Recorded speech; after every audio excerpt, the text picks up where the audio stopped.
What if I told you the most powerful weapon ever built was used by a man who didn't even know it existed until the day he became president?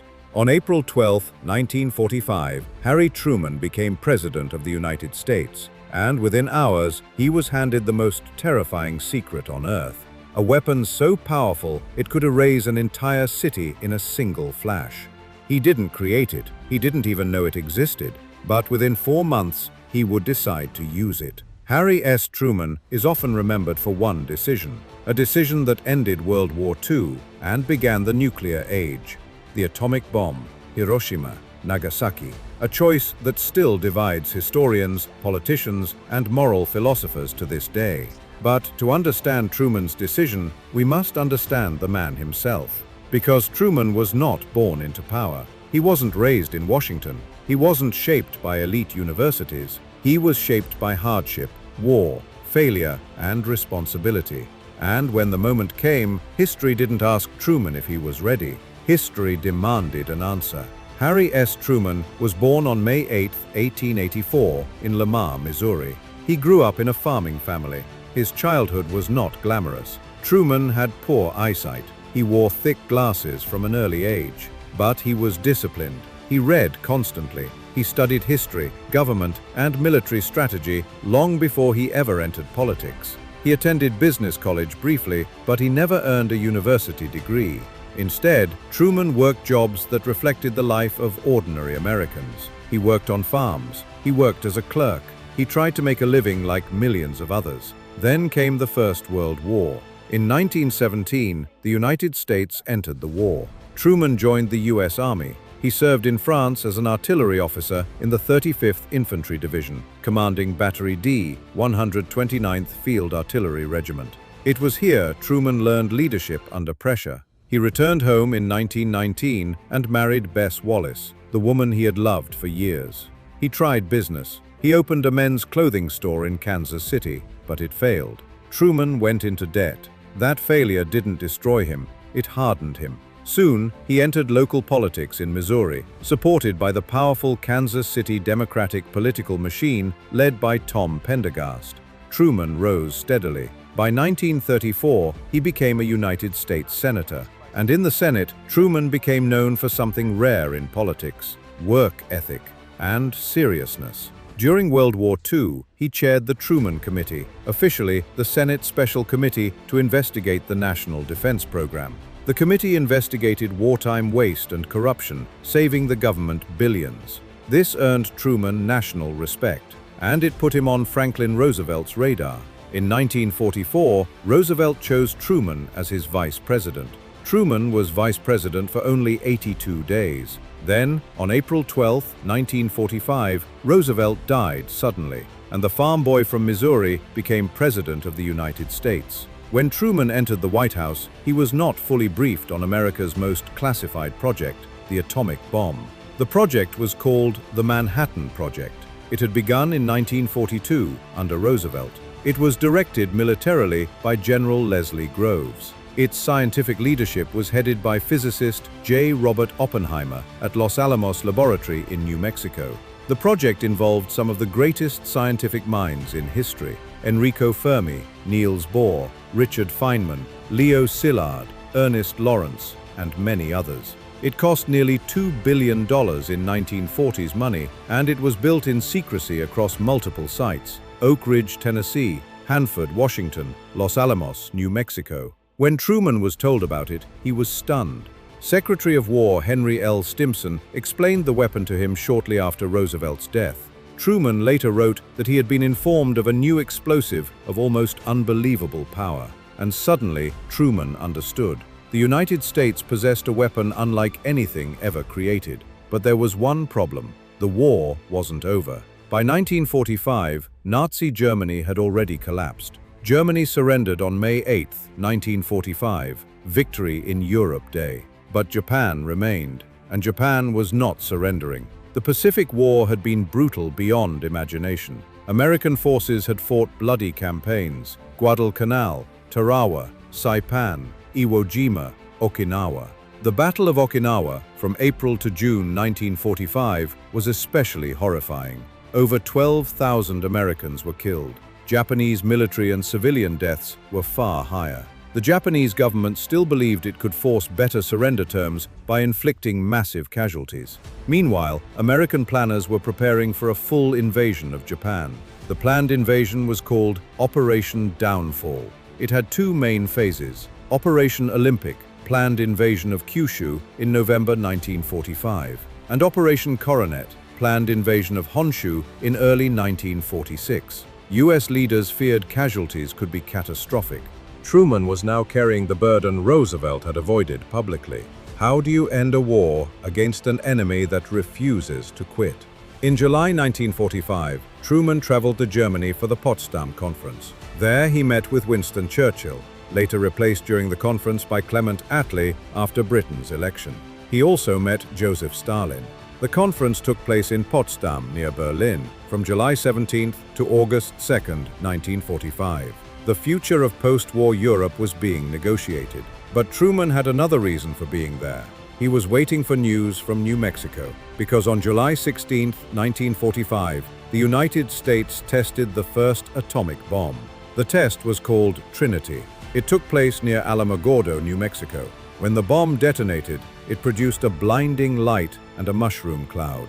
Oppenheimer later recalled thinking of a line from the Bhagavad Gita, "Now I am become death, the destroyer of worlds." The Trinity test proved the weapon worked. Now Truman faced the real question: should it be used? If you think you already know the story of Hiroshima, stay with me, because the real truth isn't about the bomb. It's about the decision, and also know what he said about it. On July 26, 1945, the Allies issued the Potsdam Declaration, calling for Japan's unconditional surrender. It warned Japan of prompt and utter destruction if it refused. But it did not explicitly mention the atomic bomb. Japan's leadership did not accept the terms. The Japanese government issued statements interpreted as rejecting the ultimatum, and Truman now had the final decision. Truman was not alone. He consulted key figures in his administration.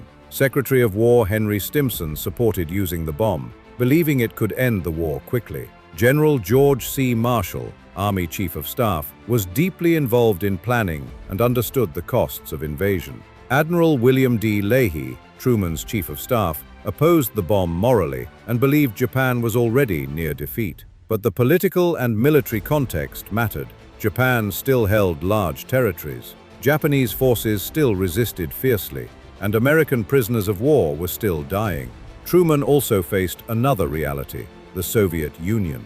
At Potsdam, Truman knew Stalin was preparing to enter the war against Japan, as promised earlier. The Soviet declaration of war could reshape Asia. Truman wanted the war ended before the Soviet Union could occupy major Japanese territory. That would later shape the post-war balance of power. This was not just a military decision, it was a geopolitical earthquake. Truman approved the use of atomic weapons, and the order moved forward. On August 6, 1945, the U.S. Army Air Forces launched a B-29 bomber called Enola Gay, named after the pilot's mother. The pilot was Colonel Paul W. Tibbets. The aircraft carried an atomic bomb nicknamed Little Boy. It was a uranium-based weapon. At approximately 8:15 a.m., the bomb detonated over Hiroshima, Japan. The blast destroyed the city. Tens of thousands died instantly.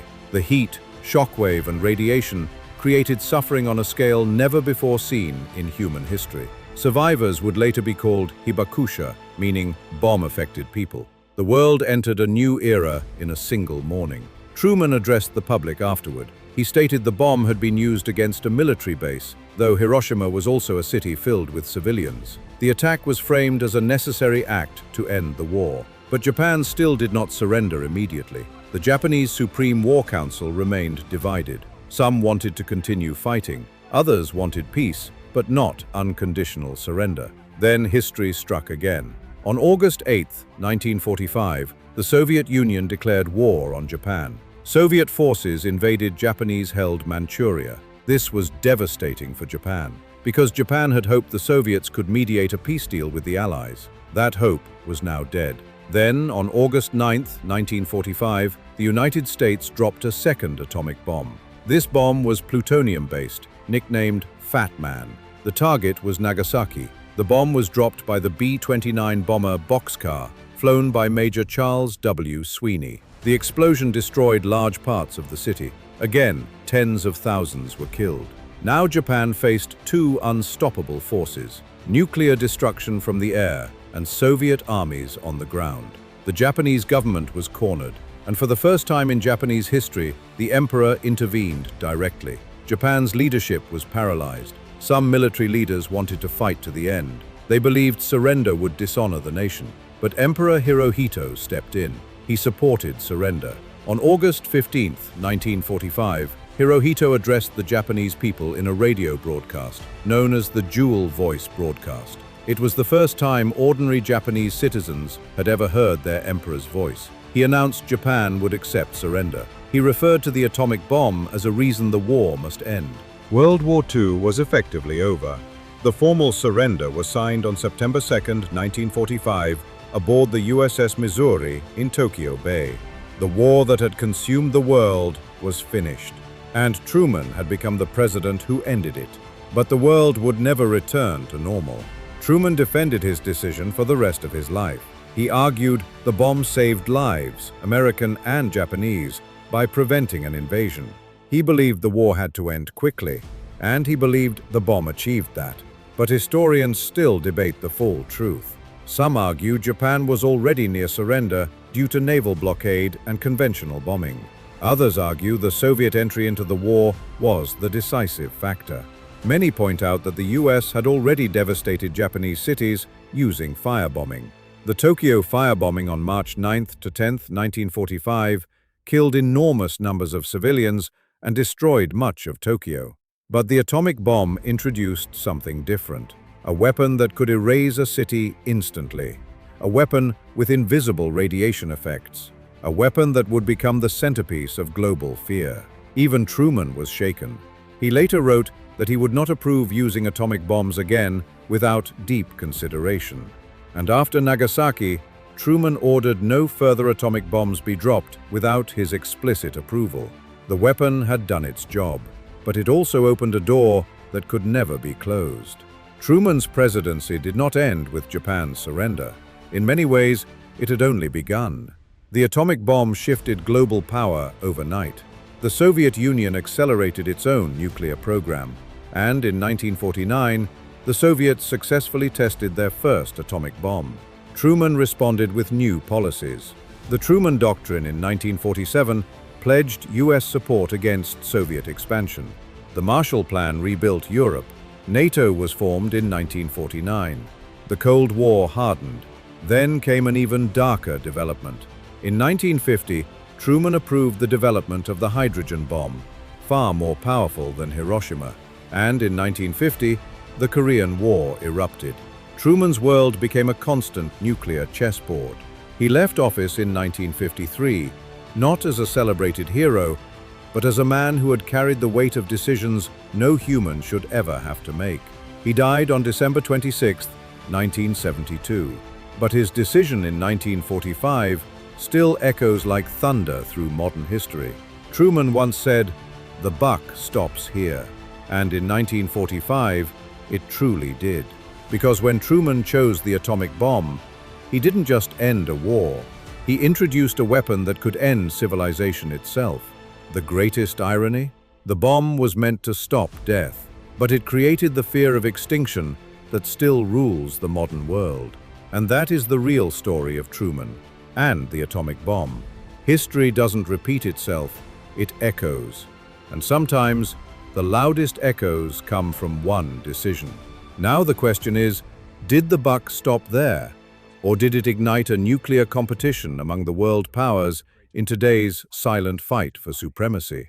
If you believe it stopped, let me know by typing "stop" in the comments section so that the algorithm won't bury this video. And remember to share this video so someone will be informed. If you want more real history told like a thriller, subscribe to Echoes of Knowledge TV. See you in my next video.